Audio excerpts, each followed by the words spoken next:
नमस्कार दोस्तों, मैं राजेश अरोड़ा। प्रोग्राम आओ कुछ बात करें। जैसे कि आप जानते हैं कि इस प्रोग्राम में हम हर बार एक नई शख्सियत के साथ आपको मिलाते हैं। आज के हमारे मेहमान हैं प्रिंसिपल रमा महाजन, जो कि राजनीतिक परिवार से संबंधित हैं और पूर्व पार्षद भी हैं। समाज सेवा में भी इनका अहम रोल रहा है। एनजीओ इनकी जो है एक प्रयास, उसमें भी काम करती रही हैं।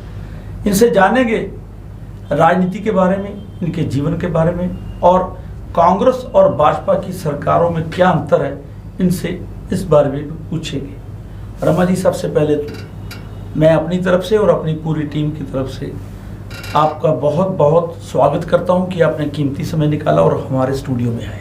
ये मेरा सौभाग्य है कि आज मैं आपके बीच में हूं और अपने लोगों से मिल रही हूं और लोगों से मुताबिक। जी धन्यवाद। सबसे पहले रमा जी, हम लोग जानना चाहते हैं कि राजनीतिक जीवन की जो शुरुआत हुई थी आपकी, वो कब हुई, कैसे हुई और किस पार्टी से हुई? वैसे तो मेरा बचपन ही पूरा राजनीति में गुजरा है जी। मेरे दादाजी, परदादाजी, मेरे पिताजी सब राजनीति में रहे हैं। मुझे वो दिन याद है जब मैं छोटी सी थी और वो बीजेपी का तब तो नहीं था, तब जनसंघ था, तो हम झंडियाँ लगाया करते थे जो, और वो बिल्ले बांटा करते थे जी। तो तब का समय और था, तब का दौर और था। घर से वो लेवी बनानी और जाके झंडियाँ चिपकानी, पोस्टर चिपकाने, वो भी दौर देखा है हमने। और ये भी दौर है जिसमें मैंने खुद इलेक्शन लड़ा 2012 में जी। उससे पहले मैं बीजेपी में अमृतसर की उपाध्यक्ष रही थी, महिला मोर्चा की। मेरे साथ अध्यक्ष थी जयश्री गुलाटी जी, उनसे बहुत कुछ सीखा मैंने। उसके बाद कुछ विराम रहा पारिवारिक समस्याओं के कारण।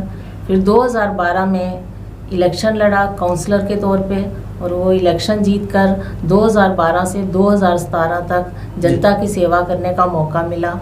और सबसे बड़ी बात थी कि उस समय को मैंने बहुत एंजॉय किया जी। सेवा भी की, और सेवा इस तरह से की कि अपने जिसको कहते हैं मन से की सेवा, और लोगों के बीच में रहना, उनकी समस्याओं को देखना, उनकी समस्याओं को सुनना और सुलझाना। मुझे याद है एक बार मेरे इलाके में पानी भर गया था जी। तो जहाजगढ़ का इलाका था, तो उन्होंने कहा आप आकर देखो तो सही हम कैसे रह रहे हैं। तो मुझे नहीं लगा कि मैं नारी हूँ या मैं अकेली लड़की हूँ या अकेली औरत हूँ, मुझे नहीं जाना चाहिए। मैं ऐसे ही पानी में पूरा साथ में जाकर वहाँ देखा पानी का, और वहाँ पे सीवर डलवाया बाद में, और बहुत साथ रहा लोगों का। और मुझे ये लगा कि भगवान साथ थे और सारे काम होते गए वहाँ। रमा जी, जैसे आपने अभी बताया कि पहले की राजनीति में जैसे आप लोग झंडियाँ लगाते रहे और घर घर जाते रहे, अगर हम बात करें आज की राजनीति और आपके समय की राजनीति की, तो क्या अंतर देख रहे हो आप? पहले जो राजनीति थी जिसको कहते हैं कि उसको माना जाता था समाज सेवा है ये जी, कि हमें लोगों की सेवा करनी है। मुझे जो लगता है कि अब उसमें प्रोफेशनलिज्म आ गया है। एक राजनीति को भी प्रोफेशन समझा जा रहा है, ये प्रोफेशन नहीं है। जी जी। ये एक सेवा है लोगों की, और जो हमें ये सत्ता मिलती है या जो ये पद मिलते हैं, ये लोगों की सेवा के लिए मिलते हैं। अगर हम इस तरह सोच के करेंगे तो हमारा देश जो है विश्व गुरु बनेगा, और ज़रूर बनेगा अगर हर राजनीतिज्ञ के मन में ये बात आ जाती है। गुरु की बात की, अपने विश्व गुरु की बात की, तो मैं जानना चाहता हूँ कि आपका राजनीतिक गुरु कौन है? मेरा राजनीतिक गुरु नो डाउट मेरे ससुर जी हैं जी। जो बहुत बड़े राजनीतिज्ञ हैं, और उन्हीं से मैंने सीखा है। अभी भी मुझे कहीं जाना होता है या कहीं कोई बोलना होता है कहीं पर, या कहीं पे किसी मीटिंग में जाना होता है, तो अभी भी उनसे पूछ के जाती हूँ कि क्या कहना है वहाँ पे, कैसे बात करनी है, क्या कहना है, और वही मुझे बताते हैं, वही मेरे राजनीतिक के गुरु हैं। सो फिर मान ले कि सतपाल महाजन से आप पूछ के आए, आज क्या बोल? आज मैं पूछ के आई हूँ। अब बात करेंगे कोरोना की। गुरु नगरी में आप क्या समझते हैं, इस कोरोना के संकट में सरकार के द्वारा जो प्रबंध किए गए थे, क्या आपकी नज़र में वो सही थे?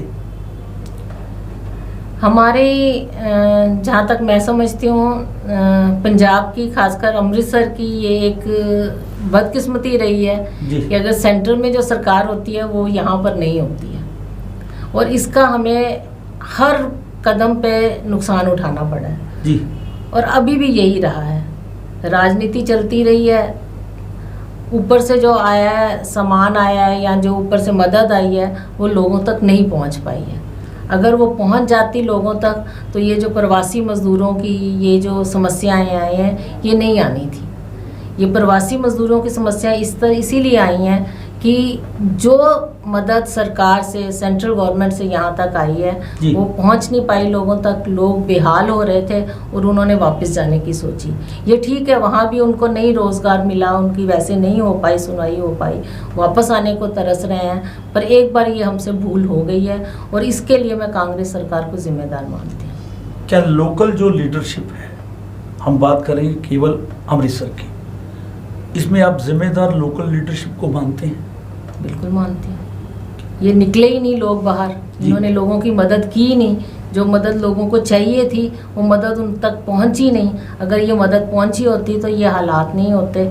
इस तरह की ये जो हमारे पास शिकायतें आ रही हैं कि मिल नहीं रहा, सामान नहीं मिल रहा, बहुत देर से जागी सरकार, बहुत लोगों के कहने पर जागी। जब लोगों ने थालियां पीटी और लोगों ने इनको धरने दिए तब ये सरकार जागी। अगर पहले जागी होती तो इतना नुकसान नहीं होना था।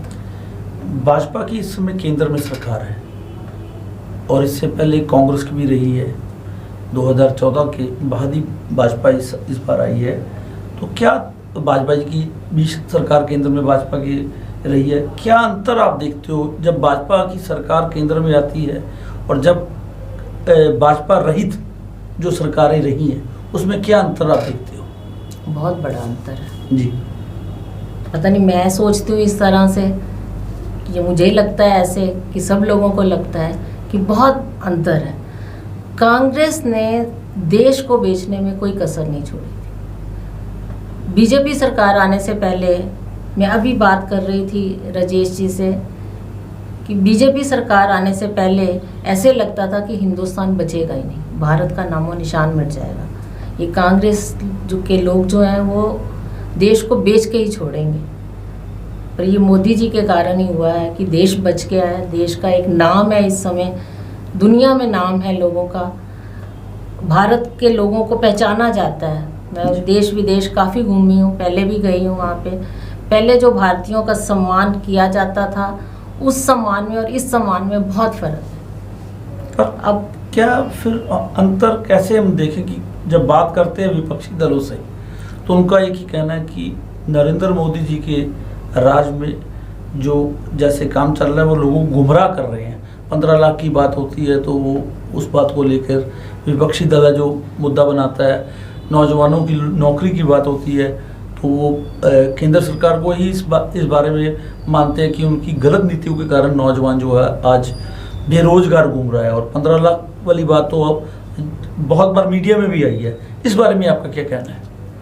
15 लाख की जहाँ तक बात है, जो इस समय हमारी जिस तरह की इकॉनमी है जी, उतनी इकॉनमी होने के बाद भी मोदी जी ने सब जो गरीब 80 करोड़ लोगों को मुफ्त राशन 3 महीने का दिया और अब वो अवधि बढ़ाकर नवंबर तक कर दिया कि 5 महीने और जो है 80 करोड़ लोगों को राशन मिलेगा जी।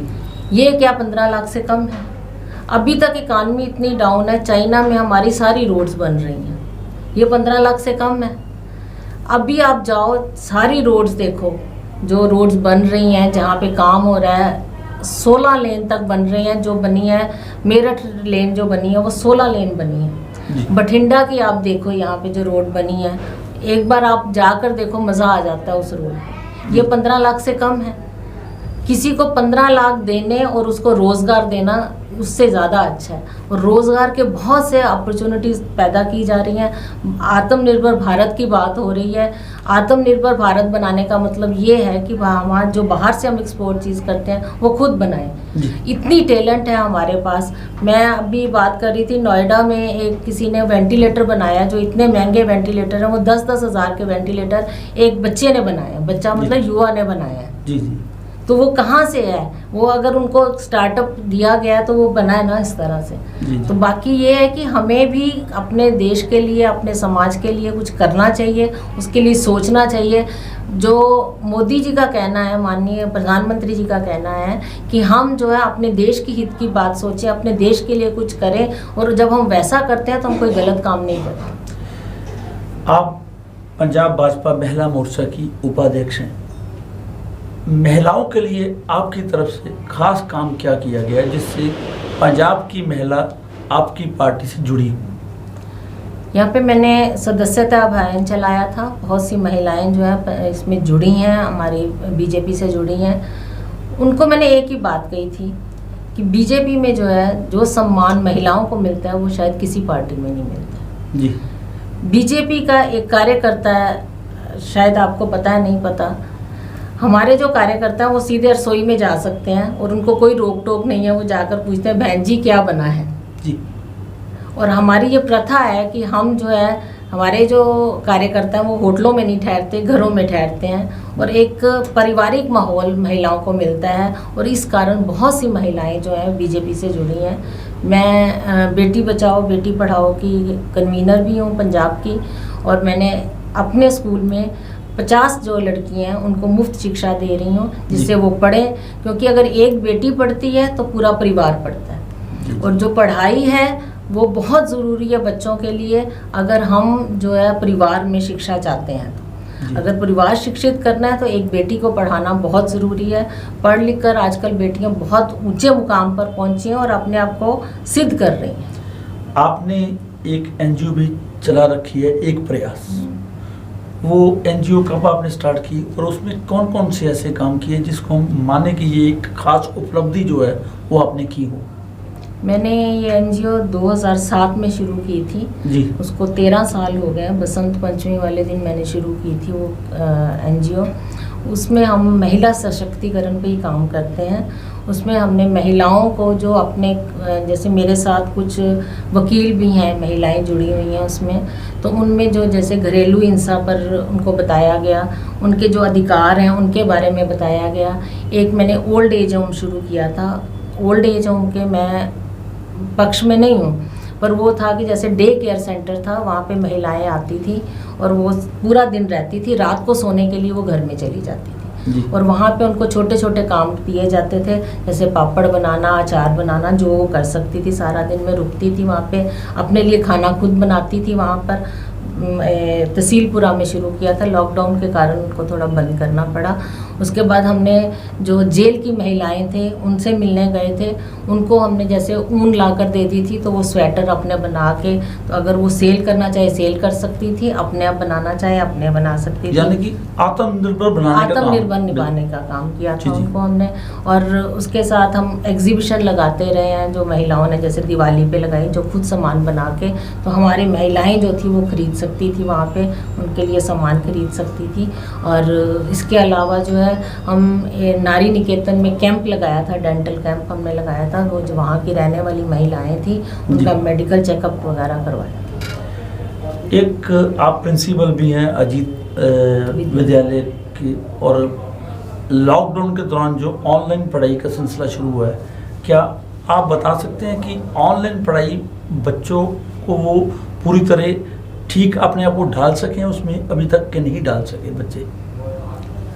बच्चे जिस तरह से हम जिस दौर में हैं, आजकल के बच्चे हमारे से कहीं आगे हैं जी। वो इन टेक्निक्स का बड़ी अच्छी तरह से यूज़ करते हैं। और मैं समय समय पर पूछती रही हूँ वैसे, पर बच्चों ने बहुत अच्छा वहाँ पे प्रदर्शन किया है और पढ़ाई भी उन्होंने की है, साथ में एक्टिविटीज़ काफ़ी सारी की हैं उन्होंने। तो जो मैंने किया था कि स्कूल का पूरा टाइम टेबल बना दिया था उनका। जी। उनकी क्लासेस पूरा टाइम जैसे नहीं लग पाती है, उनका आने जाने का टाइम, जैसे बीच में प्रेयर का टाइम वो बच जाता था, उसके अकॉर्डिंगली उनका हर 3 सब्जेक्ट जो है रोज़ के करवाए जाते थे। तो पूरा सिलेबस नहीं था उसमें, जितना सिलेबस उनका अगस्त तक था वो उनको करवाते रहे हम साथ साथ में, और साथ साथ टेस्ट लेते रहे। तो वो पूरा टाइम टेबल बना हुआ था, 3 सब्जेक्ट एक दिन होते थे, 3 अगले दिन होते थे। उससे क्या होता था कि उनको टाइम मिल जाता था पूरा पढ़ने का, और जो उनका पूरा दिन जो बच्चों का था वो भी यूज़ हो जाता था टाइम। रमा जी, एक मेरे मन में ख्याल आता है, जैसे एक तो सिस्टम था हमारा कि सुबह 8 बजे स्कूल लग जाना है या 7 बजे लग जाना है, 2 बजे तक पढ़ाई होनी है, रिसेस होनी है, वो बच्चे जो अनुशासन में रहते थे, लेकिन घर पर आप समझती हैं कि घर पर ऐसा माहौल बन पाता होगा कि ऑनलाइन पढ़ाई में वो उसी अनुशासन में पढ़ पाते होंगे? इसमें राजेश जी दो चीज़ें हैं जी। हर चीज़ के दो पहलू होते हैं जी। जहाँ हमें ये अनुशासन नहीं मिला वहाँ पे हमें एक पेरेंट्स का साथ मिला इस चीज़ में। पेरेंट्स भी साथ बैठते हैं और वो भी चीज़ को समझते हैं और बच्चों को समझाने की कोशिश करते हैं। उनका 2 वेज जो है वो कम्युनिकेशन चलता है जी। कई चीज़ें जो अब मेरे पास अब पेरेंट्स आते हैं वो कहते हैं उनकी 2 चीज़ें हैं। कहते हैं एक तो बच्चों का टाइम स्पेंड हो जाता है इसमें, नहीं तो सारा दिन घर में बच्चे भी वो फ्री तो रहते थे, उससे होता है कि बच्चों को जो है वो काम मिल जाता है थोड़ा करने के लिए। दूसरी चीज़ जो है पेरेंट्स को वो लगती है कि टीचर्स कितनी मेहनत करते हैं जी। बच्चों को पढ़ाने में। उनको लगता है कि उनके जो सामने है टीचर्स की रिस्पेक्ट बहुत बड़ी है। जी जी। उनको लगा है कि टीचर कुछ करते हैं, उनको सिखाते हैं, और टीचर क्या कहते हैं कि हम जो है पेरेंट्स की मदद से बच्चों को अच्छी तरह समझा सकते हैं। 2 चीज़ें हैं, एक तो हमें पेरेंट्स का कोऑपरेशन मिली है, पेरेंट्स साथ क्योंकि फ्री होते हैं साथ बैठे होते हैं जी। तो वो पेरेंट्स जो हैं वो हेल्प करते हैं बच्चों की और वो ईजी हो जाता है। जहाँ तक अनुशासन की बात है वो सिस्टम तो चल ही रहा था जी। तो ये सिस्टम मुझे जो लगता है जैसे गुरुकुल का सिस्टम था वो सिस्टम लगता है, और हमारे जो इंडियन लोग हैं वो गुरुकुल सिस्टम पढ़ने से ज़्यादा अच्छा सीख सकते हैं। यानी कि आप समझते हो कि इसमें कठिनाई नहीं आई? मुझे कोई कठिनाई नहीं आई है, बच्चे बड़ा अच्छा करें। कुछ कठिनाइयाँ हर एक में होती हैं, जैसे किसी के पास अब 3 बच्चे हैं, फ़ोन एक है। जी जी जी। वो कठिनाइयाँ वो हमने क्या किया कि शेड्यूल थोड़ा चेंज कर दिया है। जी। बड़े बच्चों की क्लासेस सुबह हो गई, छोटे बच्चों की थोड़ी लेट कर ली हैं, जी। वो थोड़ा एडजस्टमेंट करनी पड़ी है, पर कोई ऐसा नहीं आया। उसके बाद कई हैं कि पेरेंट्स उनके पास है ही नहीं है फ़ोन, तो उनको हमने क्या किया कि व्हाट्सएप पे उनको मैसेज भेज के दूसरे से वो होमवर्क ले लेते हैं, और किसी तरह से कोई पूछना होता है तो बाय फ़ोन वो पूछ लेते हैं। कुछ गरीब परिवार के बच्चों को तो मुश्किल आई होगी, कोई कंप्यूटर नहीं ले पाते, कुछ जो परिवार या जो ऐसे आज के आधुनिक फ़ोन नहीं ले पाते, तो उसमें तो ऑनलाइन पढ़ाई में आपको लगता होगा कोई दिक्कत आई होगी? नहीं, वो मोस्टली क्या है कि मेरे स्कूल की एक खासियत है कि मैंने पहले भी एक जगह कहा था कि आमतौर लोग कहते हैं हमारी इतनी बसेस चलती हैं, हमारे इतने, मेरे स्कूल के जो बच्चे हैं वो सब आसपास के बच्चे हैं, वो एक दूसरे के पास में, जैसे एक गली में से पूरे बच्चे आ रहे हैं तो वो एक दूसरे से कम्युनिकेट कर लेते थे, होमवर्क पूछ लेते थे, फिर भी कोई समझ नहीं आता तो फ़ोन से वो मैम से बात कर लेते। जी जी। मैं चाहता हूँ जी कि कोरोना को देखते हुए, जैसे कोविड-19 की बात करें, तो कोई अमृतसर गुरु नगरी के लोगों को आप अपनी तरफ से कोई संदेश देना चाहते हैं कि किन नियमों का पालन करके वो इस लड़ाई में अपना योगदान दे सकते हैं? एक तो सेंट्रल गवर्नमेंट से काफ़ी गाइडलाइंस आई हैं, उनका हमें पालन करना चाहिए। ज़्यादा लोग इकट्ठे ना हों, मास्क का प्रयोग करें, सैनिटाइज़र का प्रयोग करें, और सबसे ज़रूरी बात है कि अगर आपको लगता है कि कोई ऐसा आपको लक्षण आ रहा है तो आप अपना चेकअप करवाएं, अपना इलाज करवाएं। फिर भी जो इसका इलाज अभी तक आ नहीं पाया है तो इसका एक ही इलाज है कि हम अपना ध्यान खुद रखें, अपनी इम्यूनिटी बढ़ाएं और ऐसे खाद्य पदार्थ प्रयोग करें जिससे हमारी इम्यूनिटी बढ़ सके। रमा जी, आपके परिवार को अगर देखें तो सतपाल महाजन जी भी लड़े हैं, MP भी लड़े हैं और MLA भी लड़े, लेकिन हार गए। आपके पति जी भी जो सुधीर जी भी लड़े, वो भी हार गए, और अब आपके बेटा जी भी लड़े, मोहित जी, वो भी हार गए। और परिवार में अगर जीत देखिए तो आपके रूप में देखी गई है। क्या ऐसा नहीं लगता है कि आप परिवार से भी ज़्यादा किस्मत वाली? पर किस्मत जो है मुझे परिवार से मिली है। जो बेस बनाया गया था वो मेरे पिताजी, ससुर पिता ही होते हैं, उन्होंने बनाया जी। जो मेरे इलेक्शन में मेहनत की वो मेरे पति ने की, उन्होंने सारा मैनेज किया जी। इलेक्शन, और बेटे ने मेहनत की जी। बाकी जीत परिवार को मिली है और इसका श्रेय भी अपने परिवार को ही देती हूँ। क्या जैसे हर आदमी सोचता है कि मैं भविष्य में ये बनना चाहता हूँ या बनना चाहती हूँ, कभी राजनीति में कुछ ऐसा सोच आपकी कि मैं MLA बनना चाहती हूँ या कोई बड़े पद पर बैठना चाहती हूँ, कोई ऐसी सोच बनी हो? ऐसी कोई सोच नहीं है, जो सामने आया वही किया, और भगवान ने इतना दिया कि जो संभाला नहीं जा रहा है। इतना प्यार मिला सबसे, परिवार से भी, अपने आस पड़ोस भी, और मेरा जो परिवार है वैसे ही बहुत बड़ा है। जो जी। मेरे बच्चे हैं वो मेरे बच्चे हैं, उनका परिवार मेरा परिवार है, और उनसे इतना प्यार मिला है। राजनीतिक जीवन में भी बहुत प्यार मिला सबसे, और बहुत प्रोत्साहन मिला। कभी विधानसभा चुनाव लड़ने की इच्छा जागी हो? ऐसा कुछ सोचा नहीं, क्योंकि काउंसलर का भी कोई सोचा नहीं था। जी। तो मैं तो एक ही लक्ष्य लेके चली थी कि लोगों की सेवा करनी है, समाज की सेवा करनी है। अगर मेरे पास कुछ है तो वो समाज को देना है। तो तब फादर इन लॉ ने बोला कि अगर आपको बड़ा प्रोस्पेक्ट मिल रहा है सेवा करने के लिए, अगर काउंसलर बन के भी सेवा कर सकते हो तो करो। जी जी, धन्यवाद रमा जी, आपने अपना कीमती समय निकाला और हमारे स्टूडियो में आए। मैं अपनी तरफ से और अपनी पूरी टीम की तरफ से आपका बहुत बहुत शुक्रगुजार हूँ जी। बहुत बहुत धन्यवाद। मेरा एक ही सबसे नमन निवेदन है कि ये बहुत बड़ी जंग है, कोरोना की जंग है, और हमें सबको मिलकर लड़नी है, एक दूसरे की मदद करनी है। अगर आपको लगता है किसी को मदद की ज़रूरत है तो उसकी मदद करें। अगर आपको किसी की मदद की ज़रूरत है तो दूसरे से मदद ज़रूर लें जी। बहुत बहुत धन्यवाद। धन्यवाद जी। दोस्तों, जैसे कि आपने देखा, रमा महाजन से बात हुई हमारी, और उन्होंने भी कोविड-19 में मिलकर काम करने और एक दूसरे की मदद करने की बात कही। मैं राजेश अरोड़ा, प्रोग्राम आओ कुछ बात करें में एक नई शख्सियत के साथ जल्दी मिलूंगा। तब तक लिए इजाज़त दे, नमस्कार।